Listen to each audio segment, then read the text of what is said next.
always good to have different traditions coming to our meetings. So that way people can learn about it.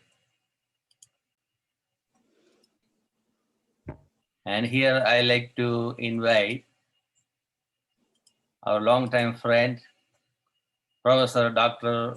Frank Kaufman. Is a president of the 12 Gates Foundation and the professor at the Unification Theological Seminary, the Interfaith Seminary, which I am very involved with it, and the advisor to the Value community. And Dr. Frank Kaufman, floor is for it. Thank you very much, Guruji. I'm very grateful to be invited by you and to be hosted by the other partners of this project. And I'm honored to be with my friends from a long time and with new people whom I've yet to meet. I was invited to prepare a paper for this small meeting, and so which I did. And what I'm going to do is just put that in the chat. If you care to take it, it's there. So that's there for you if it interests you. I'll speak from this paper, but of course, reading it is tiring and tiresome, and so I'll spare you all that style of time with you, and I'll be faithful to the time that Guruji has invited me. But I will work off the paper as notes.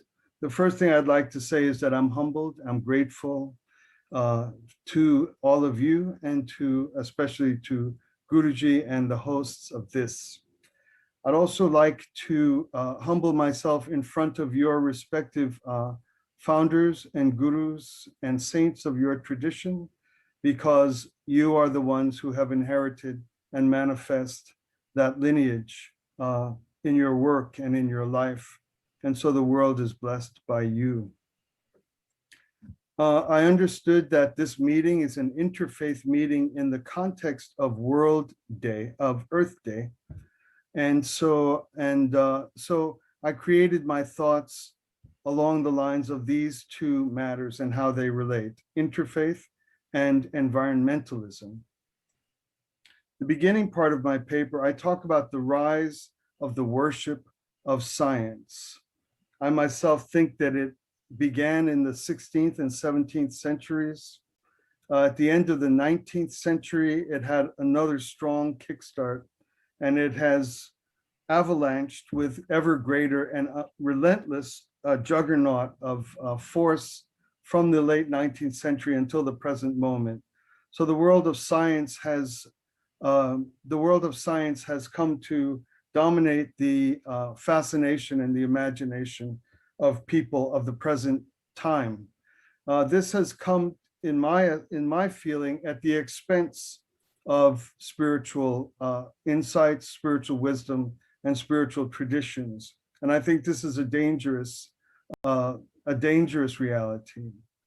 I think Earth Day is the type of thing that attracts spiritual and religious people, but it is also creates the danger for us to participate in the contemporary worship and idolatry of science. So spiritual people must be very cautious whenever involving ourselves in concerns of which science serves and serves well, but we have to retain our spiritual authority and our role explicitly for what God or heaven has called of us. So I write, religious people must be watchful not to lose our spiritual authority. We share the work and the concern of scientists to protect our beloved Mother Earth, who boundlessly gives of her own being for our joy, sustenance, and comfort. So care for the earth does require science, but not only science, it also requires religious and spiritual contributions, and possibly more so. The particular matters of urgent concern and our attention now are the pandemic and environmental degradation. Because science has come to occupy such a predominant role in people's lives, they've lost the understanding of how that particular art and capacity functions. Because something is called science, it does not mean it's correct. In fact, science proceeds on the rails of being wrong. Science comes at its truth by a process of elimination. You present findings, you present a theory based on them, and everyone in the world tries to prove your theory wrong. The more and more it can withstand the effort to prove it wrong, the more and more it arrives at the truth. To be a scientist requires tremendous humility. So, in the contemporary times, especially with the pandemic, the rise of the phraseology, follow the science or trust the science, is problematic, it's arrogant, it's ignorant, it's inconsistent with science itself.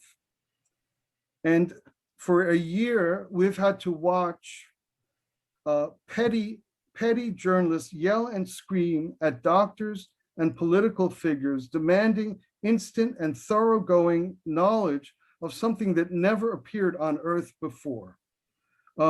This to me is the outsized weight of science in contemporary affairs at the expense of religion. If religion had and spirituality had proper balance, we would not be bludgeoned with the inane insistence, imagining that scientists can just tell us in a single instant what to do: wear a mask, don't wear a mask, take it 6 feet, 3 feet, etc. And anytime someone gets something a little wrong, suddenly they're a great villain in human affairs. This science is the process of being wrong. That's how science advances. And so religion should teach us how to treat one another respectfully, and then we could proceed in a healthy and proper way to take care of important matters that science properly contributes to. The second issue that's related in this session or in this conversation is interfaith. So I've discussed science. I believe that it is misappropriated in the current time, and that religion has lost a necessary role in the balance of how we proceed in our affairs, so that we behave gently, respectfully, and intelligently, and not expect ridiculous things like perfect expertise on a disease that never appeared on the day that it appeared. Okay, on interfaith, my commentary is this. I mark contemporary interfaith at approximately 1893, the Chicago Parliament, and most particularly the magnificent inspired work of Swami Vivekananda at the Chicago Parliament. This is what I call the modern period of interfaith, and it continues until this moment. We're in it right now. I'm of the view, and I hope I don't offend anybody here, that interfaith in the past century and until now, we raced beautifully and delightfully. We danced through the first 90% of getting to know one another better. And when we hit the really difficult part, the awkward, real place where it's difficult to talk about the differences that are intractable, people slammed on the brakes and we did not exercise sufficient courage to keep talking about difficult matters. And I have a sentence here in what I've written where I write, where is it? Let us leave aside discussing things like phrases like "no man comes to the Father except through me," and instead all agree to disparage ExxonMobil.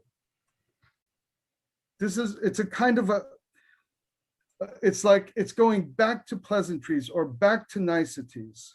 Oh, we're all for gender equity. We're all for earth care. We're all for, yes, it's the responsibility of religious people, but to care for things. But that's not unique for religious people. Care for the earth, care for gender, care for race. There's millions of people that yell about these very matters, that hate religion, that despise religion. There's nothing more religious about caring about these things. Interfaith work is a religious and spiritual work. And so what I finally want to conclude, and I thank you for your time and attention, is that God, or by whatever name or however we conceive the all-loving infinite, created everything and us in it, created everything and us in it. And God made us out of from the same stuff. We are made of the identical same stuff as everything.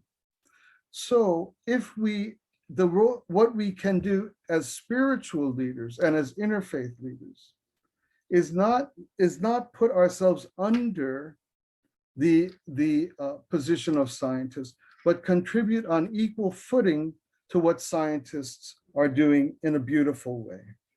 Spiritual leaders, the more and more we follow our regimens, the closer and closer we get to God by whatever name, the more and more intimate we become with the very stuff of which we are made, and the masterpiece of God, of the divine.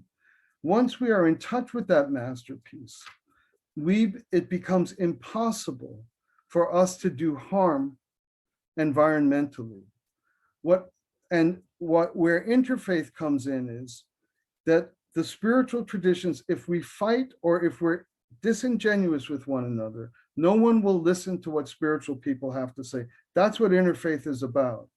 It's about gaining the attention of people who should not write us off because we can't get along or because we're artificial and pretend to get along.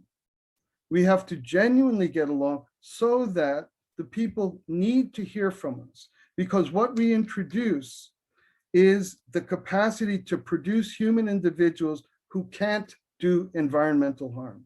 So the closing line of my paper, which you have and you can read if you like, is, and I'll read it and conclude. People blessed by the work of genuine spiritual leaders and successful interfaith leaders become incapable of harming Earth because of the pain that such carelessness or greed would create.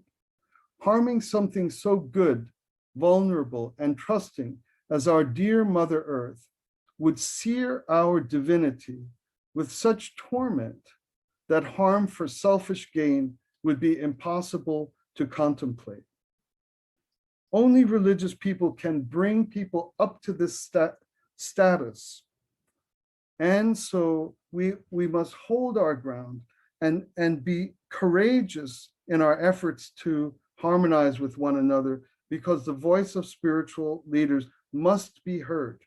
We're not just like everybody else, yelling about women's rights, yelling about pollution. Everyone can do that, and it's good to do that. But it doesn't make us great people. We have a job to do to help people become godly, because once people are godly, the capacity for chauvinistic behavior or environmental criminality is not possible with genuinely spiritual people. So thank you very much for time for a few words. I hope I kept inside the time, Guruji. Thank you for inviting me. Yeah, you're always on time because you grew up in New York and you know the system, how it will go. So I know you did numerous events with the different religious and spiritual groups around the world.